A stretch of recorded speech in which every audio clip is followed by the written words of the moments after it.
warm welcome here in our studio in Serekunda. This is Star TV News with me, Maimuna Jufadera. In the headlines tonight, COVID-19 foreign expenditure and procurement is very transparent, says Permanent Secretary, Ministry of Finance. Gincon Foundation donates 600 bags of rice to the vulnerable. Gambian reacts to government food aid on the international scene. Burundi election campaign starts amid COVID-19 pandemic. Trump resists pressure to curtail his coronavirus briefings. India released illegal migrants from Assam detention centers. Well, those were the headlines, and now the news in details.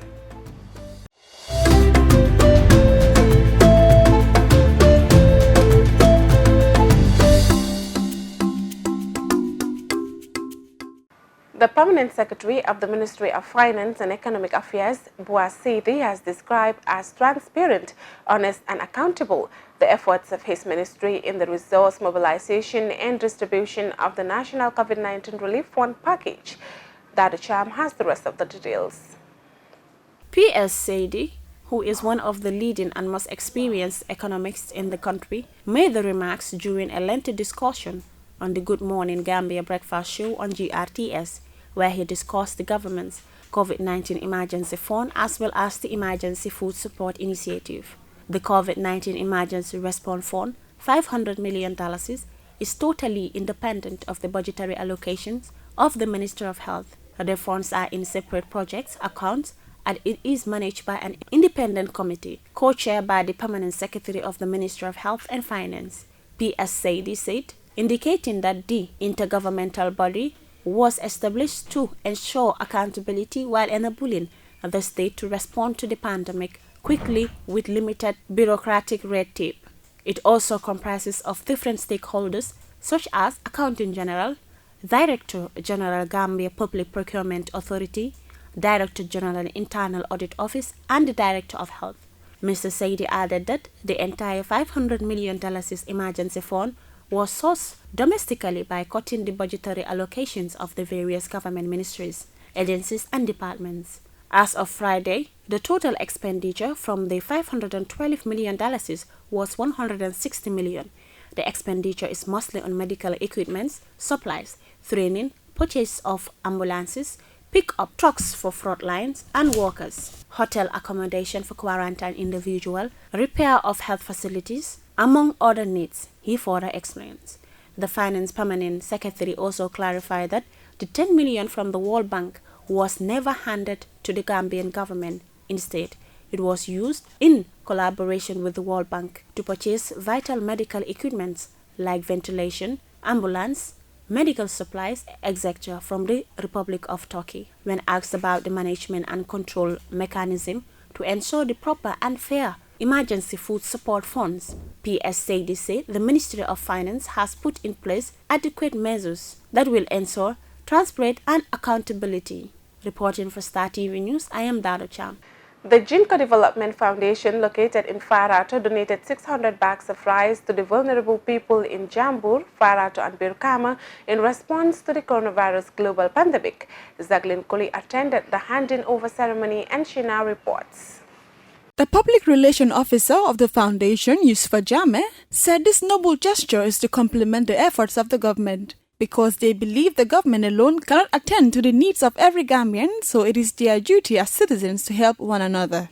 He furthered that Jinkong is a development foundation and that they help the people of the region in many different ways like fencing gardens, building markets and nursery schools. In this way, he said, they are giving back to their communities. The CEO of the foundation, Kepa Madidiba, said he and the entire foundation has no regrets in giving out the 600 bags of rice because it will be helping immensely to the needy and vulnerable, who found it very hard in these trying times to provide for their families. He thanked all those that joined hands to support this donation. An enormous person who benefited from the donations said he and his family are very happy to have been remembered in these hard times of COVID-19. He said he has a garden from where he earns his living, but it has not been productive lately.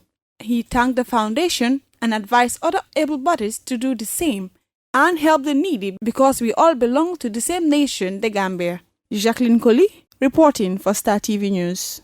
Gambian in the street voiced out their reaction on the aid given by the government to help in the fight against COVID-19. According to the government, the food items amounting to more than $735 million, which includes rice, sugar, cooking oil, will benefit 84% of Gambians' households. Binta Koli was out and she now files in this report.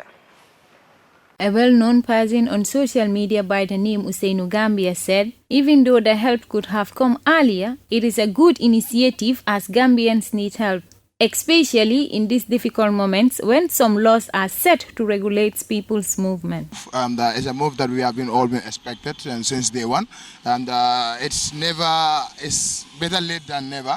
And because we're looking at the COVID-19 and the pandemic that was announced by the World WHO, and most of the countries announced a lockdown where people have to create their social distance by sitting at home. Okay, some businesses are not functioning as expected before, so that have to affect the life and livelihood of people, more especially those who feed from hand to mouth.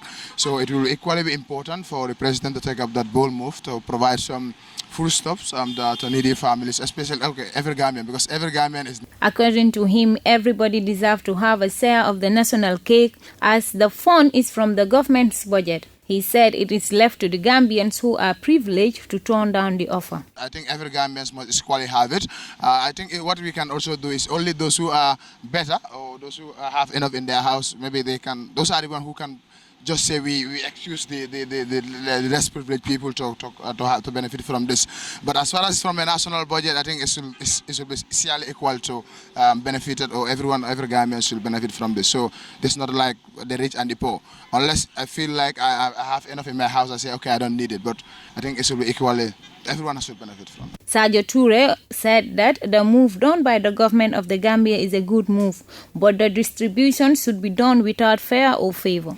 He said in these unusual times, help is really needed and advised Gambians to adhere to the measures put forward by the health workers and WHO to protect themselves from the pandemic. Boubacar Job also said the help should be given to needy Gambians. According to him, the way he saw the distribution being done is not proper. He added that they should screen and know the people that really needs the aid, especially in the rural areas. Sophie Camara also said she was happy when she saw the aid and highlighted that Gambians should have understanding and do things easy, as she is optimistic that the president will do everything in his power to come to the aid of Gambians. The Star TV News, I am Binta Koli. Gambian leader Adama Barrow has appointed 3 commanders of the Gambian National Army, Republican National Guards, and the State Guards Battalion respectively. A statement signed and released by the spokesperson of Gambia Armed Forces, Major Lamin Sanyang, on Monday indicated the Gambia Armed Forces is pleased to inform the general public that His Excellency, the President of the Republic and Commander-in-Chief of the Gambia Armed Forces, Mr. Adama Barrow, acting in accordance with the powers conferred on him under Section 191 and 4 of the 1997 Constitution, has made the following appointments in the Gambia Armed Forces. 1. Colonel Usman Gomez, Commander of the Gambia National Army, and second is the Colonel Turo Jaune, Commander of the Republican National Guards, and third, Colonel Said Jai, Commanding Officer of the State Guards Battalion, respectively. Background of the appointed commanders: Colonel Usman Gomez, Commander of the Gambia National Army, who is preparing to defend his second master's degree thesis on peace and conflict resolution at International Christian University in Japan, was until recently the force provost marshal, military police chief, and legal advisor to the Chief of Defense Staff. Colonel Turo Jaune, Commander of the Republican National Guards, was until his new appointment the commanding officer of the State Guards Battalion since 2017.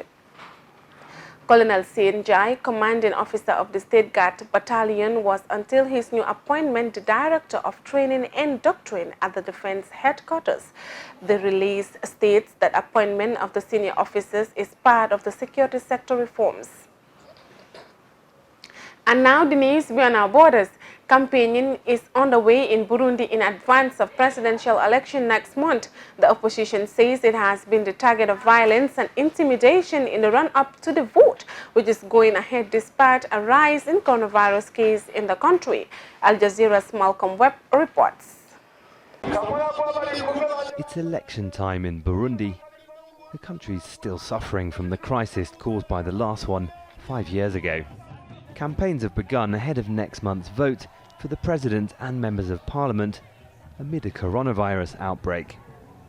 There's no social distancing at this rally of the ruling party. We will definitely win, I'll say for more than 80%, definitely.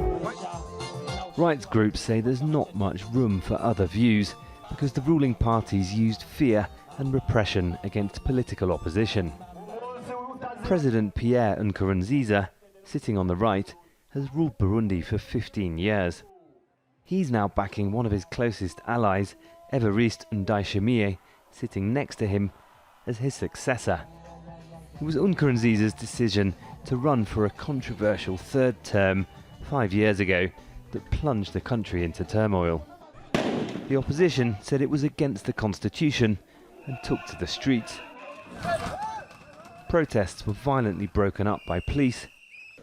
Detentions, disappearances and killings of activists and government critics have been reported regularly ever since. The opposition boycotted the polls and Nkurunziza was declared the winner. But this time, opposition parties are running. At this rally, supporters of presidential candidate Agathon Rwasa gathered to hear him speak. His party says more than 200 of its members have been imprisoned and supporters are often beaten by the ruling party's militia. Where our people are attacked and there is no judiciary or police prosecution which could be conducted against the perpetrators. At the opposition rallies, again, no keeping distance.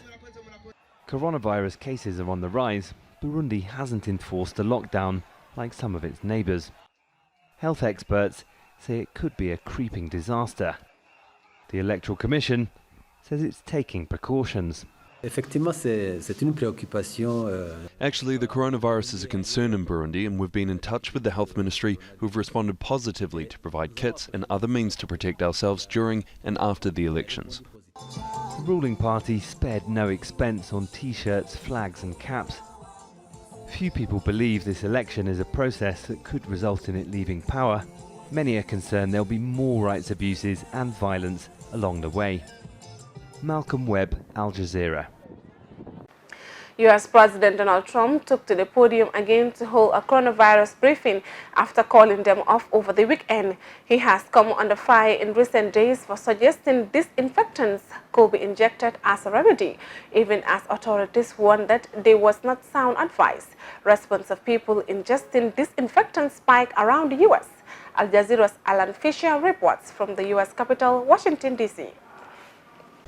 After questioning the point of his daily coronavirus briefings because of critical media coverage, after not holding a briefing over the weekend, after initially cancelling the one on Monday, the president appeared in the Rose Garden to update the country. He revealed plans to help states to ramp up testing to reopen the country. We're releasing additional guidance on testing to inform the states as they develop their plans for a phased and very safe reopening.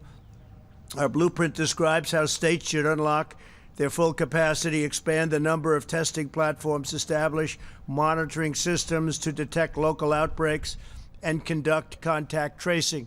A number of states have announced plans to reopen, although no one is expecting a return to what was once normal. We're taking steps to understand it's going to be a new world, but we have to be realistic that we can't wait 18 months to have a vaccine and just tread water. People want to see forward progress. In Georgia and other states, some restaurants are reopening. Some movie theatres are also back in business, but all under serious restrictions. Clearing our tables so everything is sanitized after every single customer interaction, and then also making sure that we've got paper menus that are disposable versus our placemat plastic ones that we've used historically. Some places like Washington, D.C. have renewed lockdown orders at least until the middle of next month, and people seem to be complying. Across the country, there are also reports of people ingesting disinfectant after the president asked last week if it was possible that could kill the virus. His comments led to widespread condemnation and his decision to hold the briefings over the weekend. Asked about it on Monday, he brushed off the question. Maryland and other states, Governor Larry Hogan specifically said they've seen a spike in people using disinfectant after your comments last week. I know you said they were sarcastic. I can't imagine why. I can't imagine why. Yeah. Take any responsibility? No, I don't. No, I can't imagine. I can't imagine that. The president now believes the US is on course to see around 70,000 deaths from the virus, a figure up by 10,000 on his previous prediction. Alan Fisher, Al Jazeera, Washington. The northeastern India state of Assam has started releasing prisoners from detention centers for what it calls illegal migrants. The development comes after a Supreme Court order to reduce overcrowding in prisons during the coronavirus pandemic. Rights group says many prisoners are Indian citizens wrongfully held. Well, Al Jazeera's Elizabeth Puranam reports from New Delhi, India. Police officers in the northeastern state of Assam ensure everyone abides by the lockdown. But as restrictions continue to be enforced for most people to limit the spread of the coronavirus, after being locked up, some prisoners are enjoying their release. 10-year-old Sahanara was just 15 days old when her mother Minara Begum was declared an illegal foreigner from neighbouring Bangladesh and sent to a detention centre. Sahanara went with her. I'm happy now. Once I go home, I'll meet my brother, sisters and father. I only saw them once in an interview. Sahanara and her mother are two of at least 60 people who've been released from detention centres for undocumented migrants in Assam after a Supreme Court order to reduce overcrowding in prisons during the coronavirus outbreak. Hundreds of others like them remain imprisoned. Lawyers say many of them were wrongfully detained and couldn't prove their citizenship because of issues such as discrepancies in the spelling of their name in different documents. All of these are small spelling mistakes, small errors that the tribunal doesn't believe anymore. The members don't take them as mistakes. Many who are declared foreigners are actually not foreigners. They're all Indian citizens, but because of these minor errors, they're now suffering. In Nagaon district, the Haq family are happy to have Azizul back after he spent 3 years in Tezpur detention centre. There were 60 to 65 people living in a room in the detention camp. When I first got there were around 150 to 350 people living in a room there. It was about 100 square metres.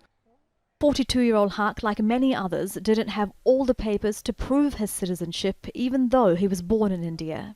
In many instances, people are facing detention and deportation largely because they do not have documents to show that their parents or even their grandparents were Indian citizens. Last year, nearly 2 million of the state's 35 million population were left off a national register of citizens, a government campaign to check illegal immigration from neighbouring Bangladesh. While their legal status is in limbo, the government started building detention centres. Plans for a nationwide register of citizens provoked protests, as did the Citizenship Amendment Act, which fast-tracks citizenship to minorities from neighbouring countries, but excludes Muslims. India's lockdown ended months of protests and also began the release of some prisoners.